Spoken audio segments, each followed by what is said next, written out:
Hello, everyone. Welcome back to Investment IQ. Today, we're going to discuss common investment mistakes that many people make and how you can avoid them to ensure your financial success. Investing can be a daunting task, especially for beginners. One of the most frequent mistakes is emotional decision making. Many investors let fear and greed dictate their actions, leading to impulsive choices. For instance, during market downturns, panic can cause individuals to sell their investments at a loss. To avoid this, it's essential to develop a disciplined investment strategy and stick to it regardless of market fluctuations.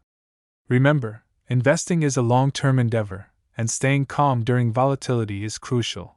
Another common mistake is chasing hot trends. It's tempting to invest in the latest, hot stock, or trend without doing thorough research. However, these investments often come with high risk and can lead to significant losses. Instead, focus on companies and sectors you understand. Conducting proper research and analysis before investing will help you make informed decisions and minimize potential losses. Diversification is another vital aspect of investing that many overlook.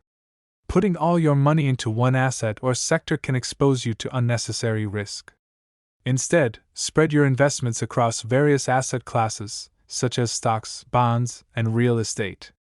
This strategy helps to mitigate risk, as different assets often react differently to market conditions. Lastly, many investors fail to keep accurate records of their investments. Good documentation of your trades, dividends, and expenses is essential for tracking your performance and preparing for tax season. Consider using investment tracking software to simplify this process. In summary, avoiding common investment mistakes requires discipline, research, diversification, and proper record keeping.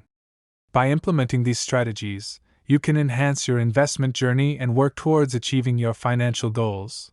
Thank you for watching.